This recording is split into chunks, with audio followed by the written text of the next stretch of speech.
this video, we're going to learn how to do redox titration calculations using 6 steps. Step number 1, we want to pick out the entities from the balanced chemical equation.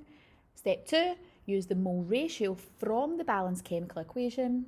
Step 3, write the formula CNV for the substance you want to find out the concentration of.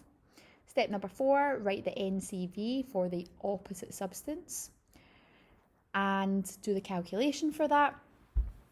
Step number 5, use the N calculated and scale for the mole ratio.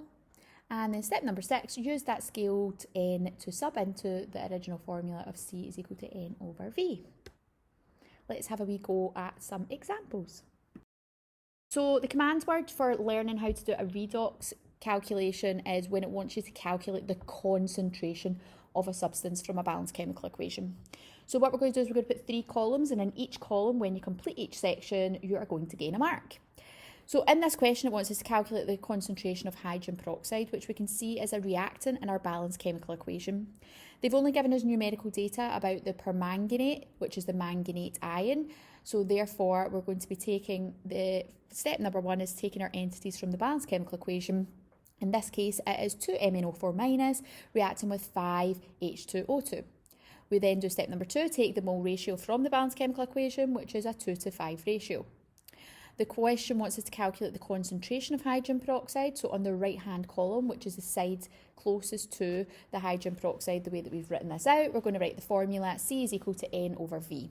We can substitute the volume given in the question, because we're given that at the beginning of the text, which is 25, but we divide that by 1,000 to put it into litres. We then go to the opposite side of our working, which is column number 1 for us, and we're going to calculate the N of the permanganate ion. N is equal to C times V. The concentration is given as 0.1 times by the volume, which is 16 divided by 1,000, which will give us a number of moles as 0.0016 or 1.6 times 10 to the minus 3. That will get you your first mark because you've finished 1 column. We then put that underneath the 2 because same sides, same substance. And we're going to cross multiply to quantify the number of moles of our hydrogen peroxide which had reacted. So we take our 0.0016 times by 5 and divide by 2. That will give us 0.004. That gets you your second mark for scaling for your number of moles. We then insert that into the final column, which would represent our N. So we would have C is equal to 0.004 divided by 25 divided by 1,000, which will give us our final concentration as 0.16. And that column is now complete, and therefore our third and final mark.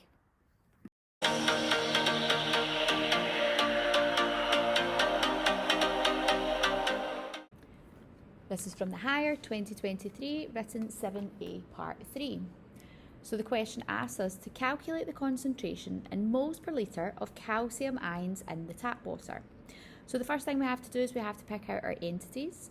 And in this, we are working with our calcium ions, which is our Ca2+.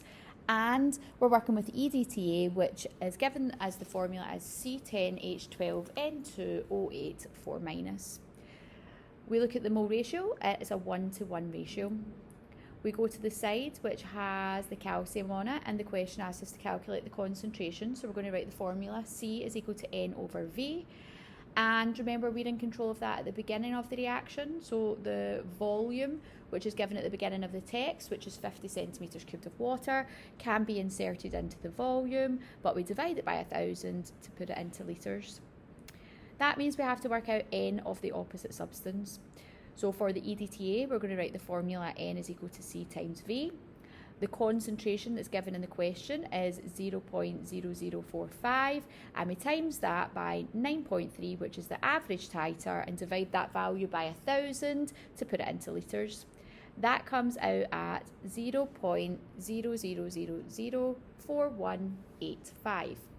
Because you've completed 1 column, you get 1 mark.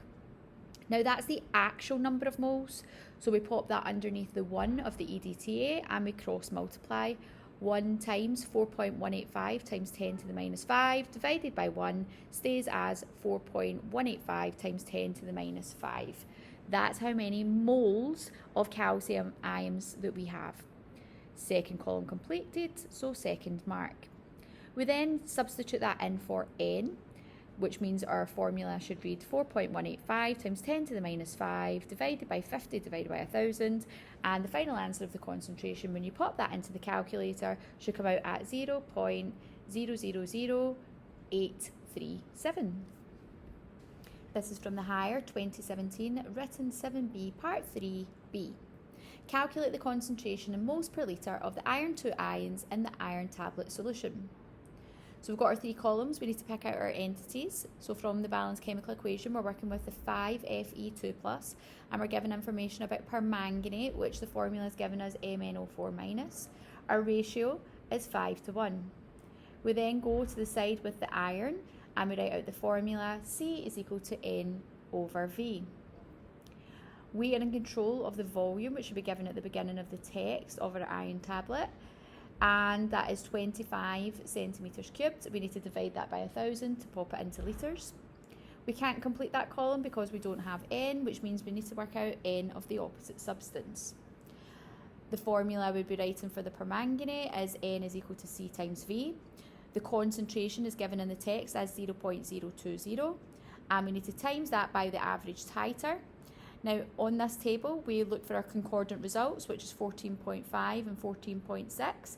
So if we take an average of that, that gives us an average titer as 14.55. We have to divide that by 1,000 to pop it into litres.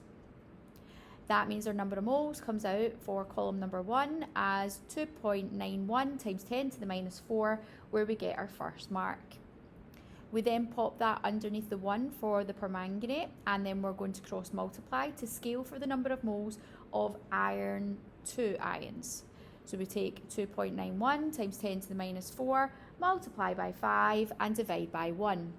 That gives us our total number of iron ions as 1.455 times 10 to the minus 3. We've completed our second column, so we gain our second mark. We substitute that into our formula, and when we pop that into the calculator, we should get a concentration of 0.0582.